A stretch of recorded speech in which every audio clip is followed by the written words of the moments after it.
Hi, everybody. My name is Ginger Edwards. I am a small business and mindset coach, and I've also farmed for over 15 years. I've sold at markets for just about that long, and I was a founder of the Manzanita Farmers Market and sat on that board for, gosh, over a decade. So I have a lot of love and energy for the farmers market space. I've also spent a lot of time learning about marketing small businesses, and I wanted to create this for you. So hopefully it helps your sales and builds your businesses up to like a next level. And I want you to be able to use this all season long. So hopefully you watch it and you get a lot of benefit from it. It will feel a little different than things you've heard before. This is a style of marketing that I really like to use. It's really compatible with, I think, a lot of small farmers and artisans. And so give it a try and see if it helps boost your sales. I always worked for me. Number one, when we think about going to a market, is you really want to know why you're there. And of course, a lot of you are like, duh, it's to make money. Yeah, you are there to make money, and that's fine. That's great. So we'll take that and get yourself out there, right? Especially if you're new, you want people to have, you want people to taste those strawberries or wear that jewelry. Like they want to connect with your products, of course. Build relationships with my customers. This is not something that everybody would say is one of their goals, but I am going to lean into this a little harder and you'll understand why as we go through this. And to grow my email list. Now, for me, this would be my main goal if I went to a market or any kind of show. And some of you are like, what are you talking about? Why would you even consider that a goal? I'm going to get into it. And hopefully by the end of this presentation, that becomes really obvious why you want that. But those are the four goals I think that we should have in mind. And they're all there. They're all present. So we do all of them. The concept I want to introduce you to that's going to feel a little weird at first is that you earn the right to sell. And this is a analogy, if you will, I'm gonna beat to death as I talk to you over this course, but I think it's really helpful because you want to think of this as a relationship, not as just like selling. You want to think of farmers market spaces as building relationships. And so it's really good to think about where you would build a relationship, like a bar, right? And I'm just going to use that as a general analogy of you go to your local bar to meet people and connect and yeah, hopefully, build a relationship with them. Now, the key to understand here is that you don't go to the bar and then assume that it's the bar's job to introduce you to people. Like the bar is just a bar and they create this fun environment that people come to. And so it's a great opportunity for you to go meet people, but it's not the bar's job to do that. You need to get in there, put yourself out there and try to make connections with people who you feel interested in, who are interested in you. That is very much how a farmer's market works, and you should be thinking of it like that. So the farmer's market doesn't owe you anything in terms of customers. It's your job to make those connections. It's also not the customer's job to try to figure you out. Just because you show up, it's not their job to like come to your booth and ask you a ton of questions and figure out why they need your product. Okay. It's your job, again, to connect with people and also like build relationships where you would try to actually get their number, right? Like if you really like them and they like you want to establish a relationship beyond the bar space. So that's where the email list comes in.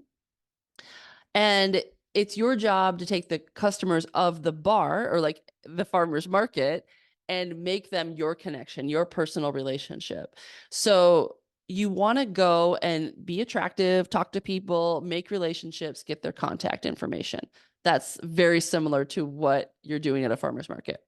And remember, this is a community space, just like a community bar would be. Like it's very mutually beneficial. There's no competition here. Everybody's there to have fun. And of course, you need the customers to support your business. They want to buy your products. The farmer's market needs you to exist. You need the farmer's market to meet all these people. It's just all mutually beneficial. It is how community works. So just kind of keep that in mind as we roll through this, that it's your job to show up and earn the right to sell to people based on the relationships that you build with them. Connection, trust, right? And then sales follows that always. And if you really think about this, you know that that's true for yourself as when you buy as well. Connection first. And it's going to feel weird to hear that because we grew up with being exposed to sales coming from corporate boardrooms, right? Like there are people sitting around with no connection to their customers. They're in New York or, they're at this big meeting and they're like, how do we sell cornflakes to this woman in Iowa? So that's how they're thinking about sales. And you don't have to go there. Like you have to think you have relationship. They want relationship. That's why all this data mining and algorithms exist, because these companies desperately want all the pieces of knowledge about their customers so they can sell to them more stuff. You don't have to do any of that. You're standing right behind your product and you're looking directly in the eyes of the person who's buying from you. So it's weird in a way, if you think about it, to just lean into the sale like, oh, they're just showing up. I get money, you get the thing, go away.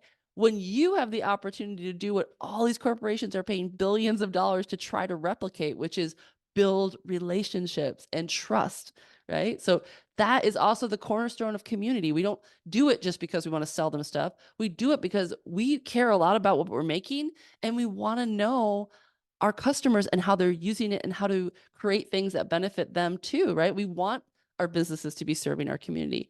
So it's very copacetic with our ethics and values as well. And yeah, and so just instead of like looking at your sales total, which I know is important, but just instead of focusing on like the numbers and the sales and how many people are moving through, start to notice who these people are. They have faces, they have ages and genders, and do they have families? They have probably have an income stream level that you're starting to notice shows up. And what are they up to? Ask questions and learn about them. Get curious. This is your chance. This is your best absolute opportunity. If you sell to a grocery store or you have places where you leave your products on the shelves, you don't have any opportunity to see or know who's buying them. You're right in front of them at this venue. Ask them questions. Cool, like, why'd you show up? Why do you like this product? Why is this your favorite flavor? How do you cook this? Where are you going to wear this? Or like, what about this do you like? Ask them questions. This is so, so valuable. And take notes on what they ask you. And because this is the part that they are interested in. So their questions are also telling you a lot about what they want to know and what you could be sharing more of about your business. And almost always people are showing up to your booth because you're solving some kind of problem for them. Even if it's as simple as, I don't know what to make for dinner tonight for my guests, or I'm trying to lose weight, or I love to garden. I'm looking for perennials that don't take as much water. I'm super busy, so I just want something to eat right now. I missed lunch. You're solving a problem. They need a gift for their mom for Mother's Day or whatever. You create your thing because you love it and it's a part of you and you want to share it with the world, but you don't actually understand how that moves into the world and all the problems that it solves for people until you ask them. And it actually makes you feel really good about your product. Like, oh, wow, that's so interesting that you cooked it that way, or that you're using it that way, or that you gave it to this person and then they felt that way about it. Like, it actually is your chance to also kind of receive all of the love that your customers have for your stuff. Ask them. And yeah, so you want to understand how they're helping people. And then you're also really like want to know what they don't understand. Like, I never buy that cut of meat because I have no idea how to cook it, right? You want to know that so you can talk to them and share how to cook it. That's how you help them. That's how you sell that product, but it's also how you help them. Yeah, I don't know how to make green tea. It always tastes super bitter. That's why I never buy it. Okay, that's really interesting. Well, I can help you with that. Like I can share with you how I brew it so it doesn't have any bitterness. Do you get the idea? Like, so listen to them and it'll tell you what you haven't already thought of to explain yet. And this is basically your marketing for the whole year. All of these questions that you then can explain to them and share with them, that could be your emails and your marketing strategy for the whole year ahead. So get them on your email list. This is so important. You wouldn't meet a hot person at a bar and be like, have a great connection with them and then never get their contact information and just hope that you bump into them again, right? Like that would be a really bad strategy on your part. You want to have their contact information. For so many reasons. The farmers market, these are their the customers belong to the farmer's market. They're not your customers until you get them on your email list and build a relationship with them. So if you leave the market or have to, quit or change markets for some reason, you've lost all those people. If you have no way to tell them, hey, I'm moving over here. Of course, markets don't usually go year round, right? So when it ends for the season and you have stuff to sell, you have no way of reaching them at all without having their email list. Also, people are busy, really busy, like overwhelmed, right? They've got a million things going on. And it's not that they didn't come to buy your flowers this week because they hate you. It's because they're busy and they got distracted and they forgot. So reminding them that, hey, I'm going to be over here and I have this brand new, like beautiful bouquet that I'm so excited about, this new flowers harvesting. That's like a great reminder for them. It's an invitation to come to connect. And it's just like you would do with a date, right? Like, hey, I'm going to be over here. I'm doing this fun thing. I've got this thing going on. You should come out and say hi. People love that. It makes them feel included. It makes them feel welcomed. It's all about connection. So send them an invitation every week. Couple days before the market is perfect, so they have time to remind themselves to be there. And if you can't do it every week, at least twice a month, right? Remind them that you exist, that you're there. And you can also email them year round, which I highly recommend because again, this isn't just about selling stuff. This is about relationship. Use that connection to learn about them, have them learn about you all year round so that when you have a class or a farm tour or you pop up at a holiday market, you have this relationship to draw on and you're not just like some random person from nowhere. You are like, hey, we've been talking this whole time and now I'm going to be showing up. So come find me. They will, and they'll buy from you. And not only will they buy from you, they are willing to pay whatever price you have to set on that product. Now, this is really important because if people don't have any relationship with you, yeah, they might not buy the price that you need to create for your artisan product. We are not giant corporations. We need to ask prices that allow us to do what we do. So if you have relationship with people, this is possible. This becomes a no-brainer for them. They love you. They know you. You're their friend. You're their community farmer. Doesn't matter if your carrots are $3.99 or $5.99 a bunch.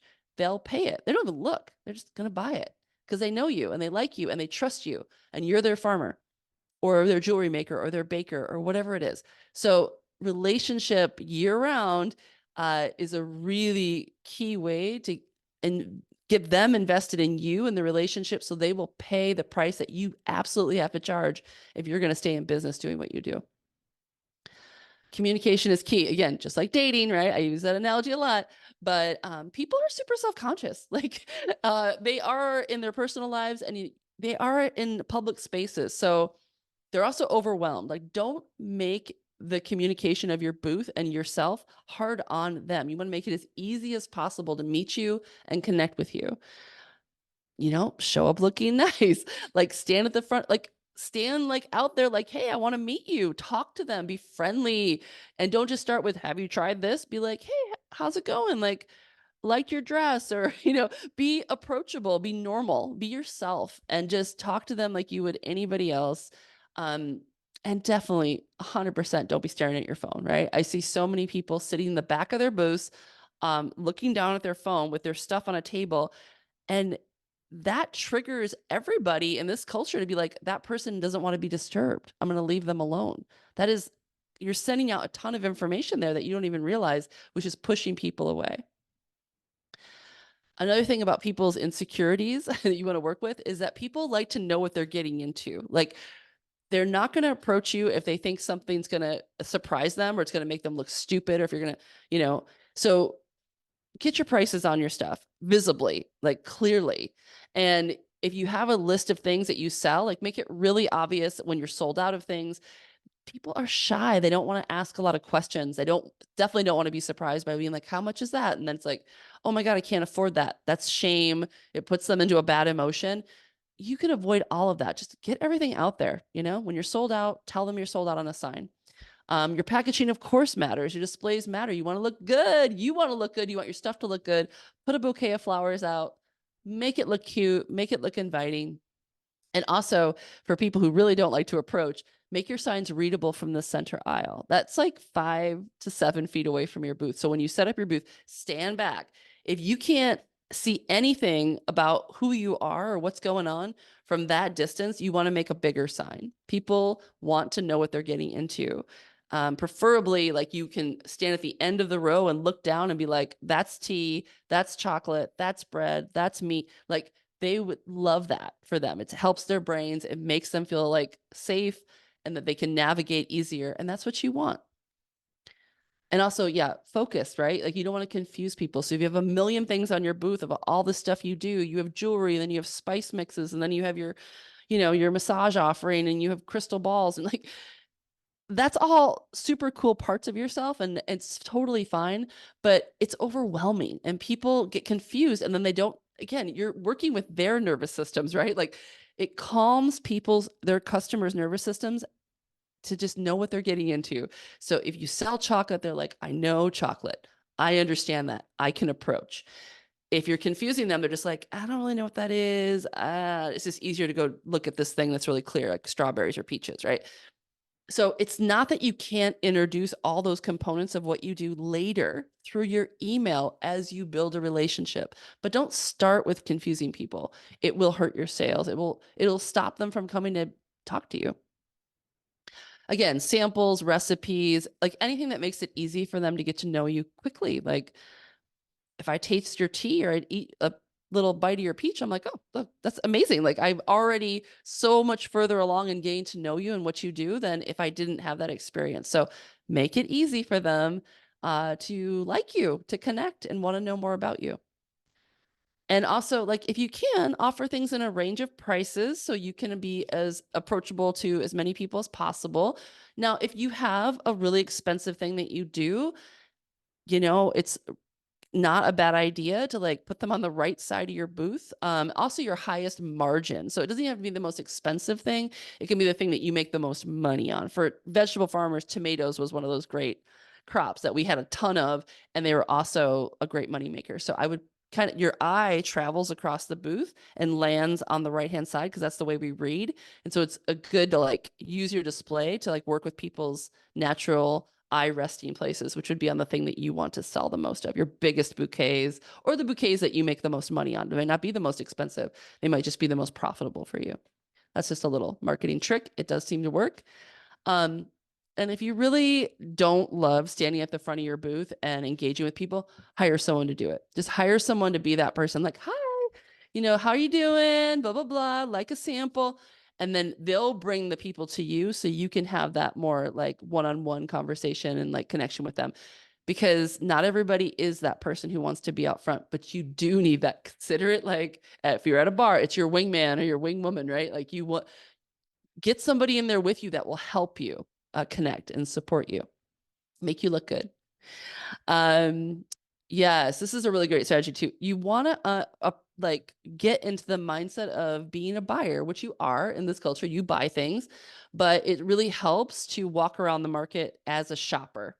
It could be your market. You can also go to other people's markets, which I recommend, and just ask yourself the questions like, what attracts your eye? Like what booths do you naturally want to like go check out just as you walk around?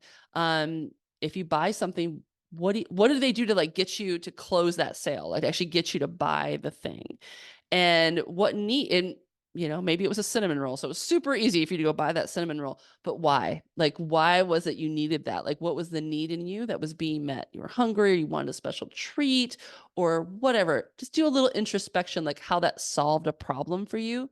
Because as you start to understand yourself as a shopper, it'll help you like get into the minds of how your shoppers think and what they're motivated by, which will help you with your relationship with them.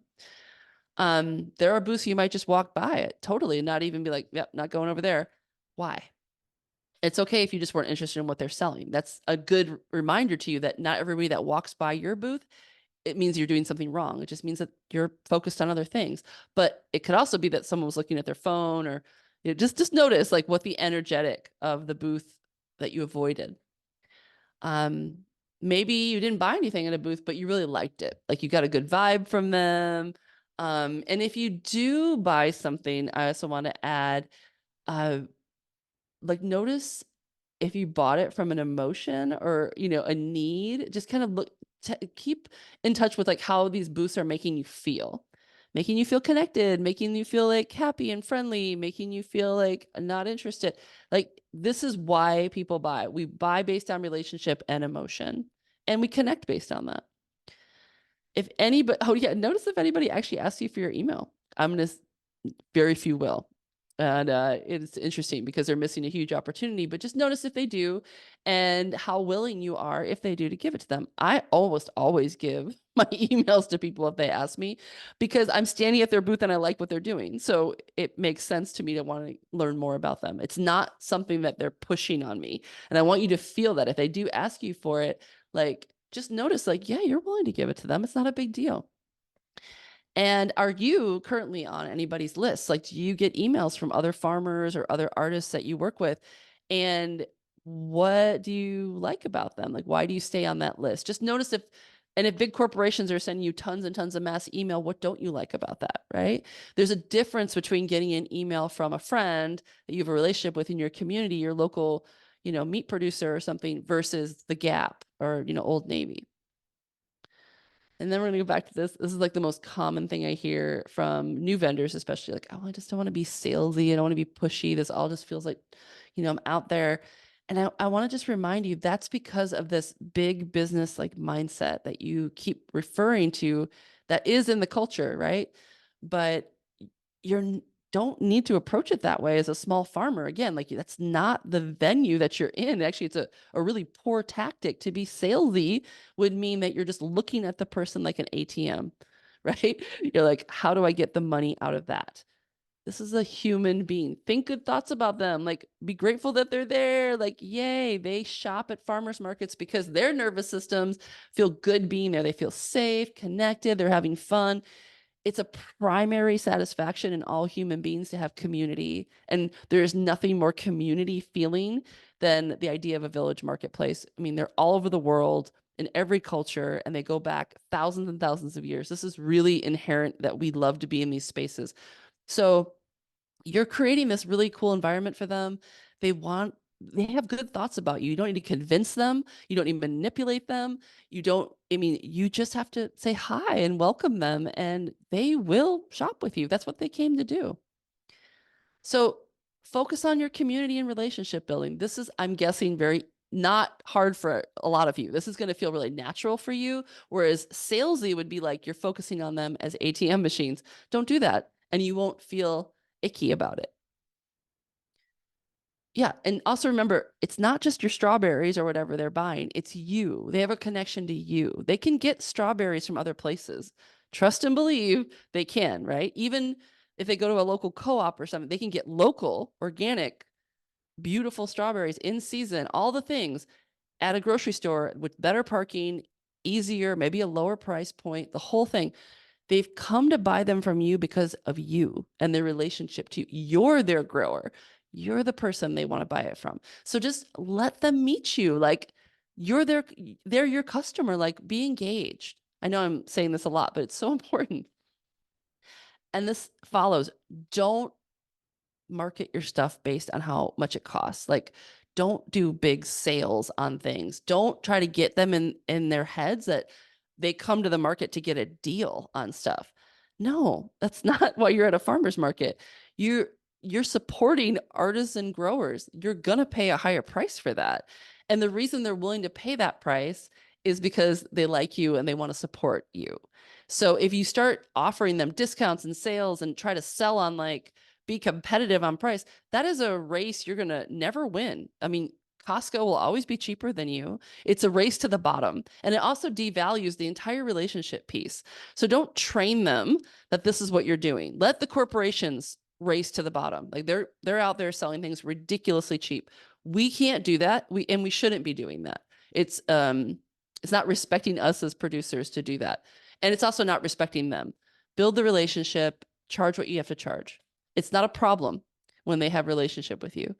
And if you're a serious introvert and like the whole sales thing in general just is really hard, even relationship building, then your display can take up a lot of that for you. Like make it really cute, build a lot of information cards, and also like bring somebody who's friendly and outgoing with you. Pay them $15, $20 an hour, it's worth it. You will make that up in sales so quickly if you have somebody who's willing to bring those people in, make that initial connection, and do a lot of the talking and selling at the register while you have like deeper connections one-on-one with people, if that's what feels good to you. It's actually a really good way to do it.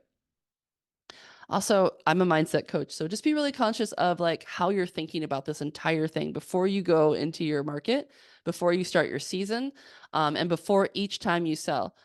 What are you thinking? Are you thinking good thoughts or bad thoughts about your farm or business? Like, oh, I should have had more of this, and these don't look that good, and this matters, y'all. I just want you to take a little journal out some morning when you have a chance and start writing down the thoughts you have about your farm and your business. What are your thoughts about the farmer's market? Like, how do you actually think about it? Do you think like, well, it's such a hard thing. Oh my God, it's so exhausting. I hate dragging my stuff to the market. Ugh, if that's your thought about it, it's going to show up in your booth. Yeah. What are your thoughts about your customers and the people who shop the market? What are your thoughts about your prices? What are your thoughts? Oh, yeah. So here you go. All these thoughts that you have that you might not even be aware of, you might just think that they're just like normal. They're actually not. They're your thoughts and they're impacting your emotions. And your emotions drive your actions. Same thing with your customers. They have thoughts about you. The thoughts about you drive emotions, and their emotions drive their actions, which is connect, buy, shop, whatever, get on your email list. So you also are showing up like that. And we communicate mostly through nonverbal language. We don't realize that we're doing it, but 90% of how people are relating to you, like face to face, is what you're not saying. It's how you're standing. It's whether you're looking down. It's, the look in your eye. It's the vibe, that you're giving off. And these are coming from the thoughts you're running in your head and the emotions that those are creating. So you want to be really clear on creating a good thought and a good emotion that makes you money and connects you with your customers. So yeah, that's what I just said. Spend some time with this because it's more powerful than you think it is. It's also really powerful in the way you feel satisfied with your own work that you're doing. If you're coming at it with negative thoughts all the time, it's going to feel hard to you. And the whole thing is going to be feeling exhausting and hard. So this is what I do as a coach. If you need help with this is like my area of specialty. And man, does it show up as your business being successful or not. And also just your enjoyment and quality of life. And so I want to offer you that your business, like the business selling part of your farm, is not separate in a way from your growing practices. You can think of them as both being regenerative practices. Just like you would respect and heal the land and the soil you're working on, you can respect your customers and yourself and have your sales be feeling good and regenerative too. It's like this shouldn't be something that you put to the side when you go to sell. This is the same ethics in place, and it will feel more aligned and it'll nourish you. And I also want to offer that there are different, because we're taking this into like a farming category of thinking about business, you're going to be in different seasons when you sell, right? And it's going to be different for people who are brand new listening to this than people who have done this for 15 or 20 years.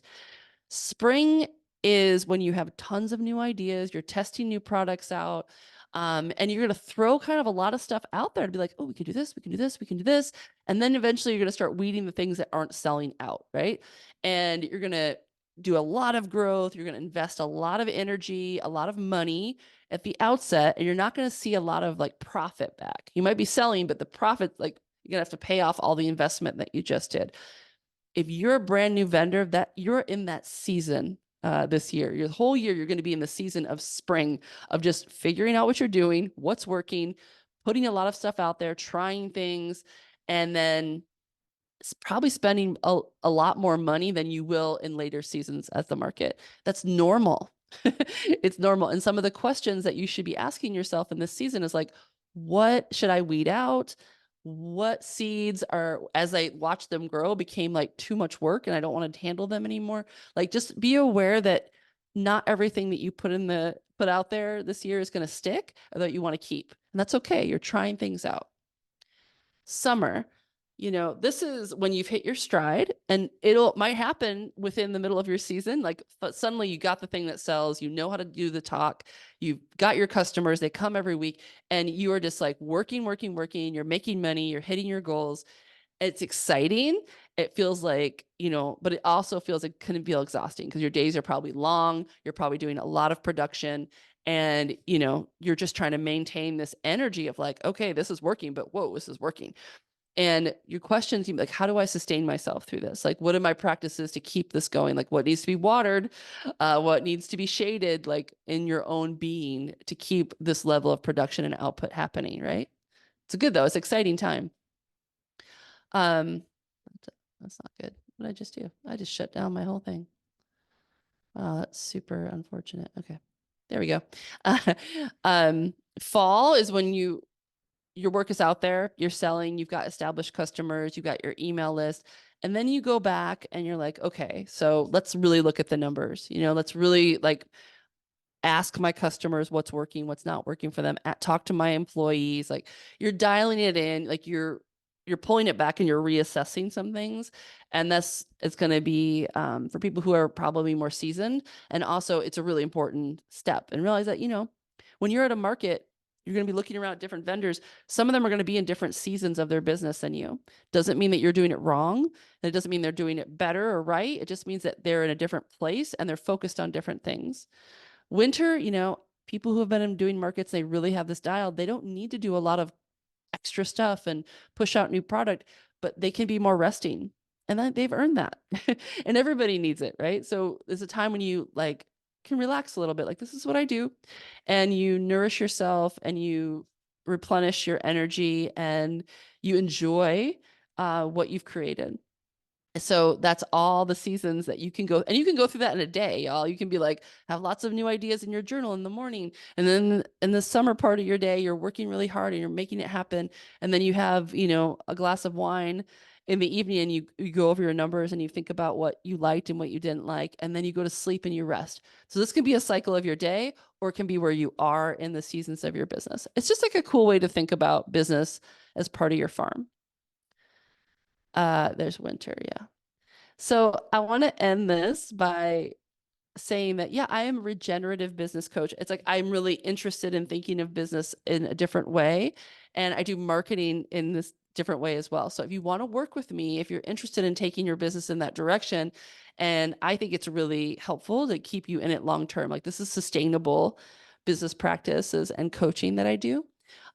So I do a free consultation. If you want to just jump on a call with me, I do a free like 30 minutes with you on Zoom, and we'll just talk and I'll listen to where you're at and what's up for you, and we'll see what is a good fit for your business. And then if you are a market vendor, I will do a free hour of coaching for you after the consultation if it feels like a good fit. That's just a bonus I want to give people who are watching this and who took the time to dive into this with me.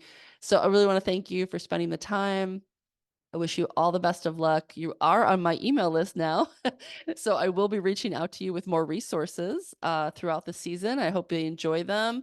Let me know if you have questions. I'm happy to answer them and make a video and an email about them that would help other people. So thanks so much. Good luck, you guys. I think it's going to be a really good year for everybody out there.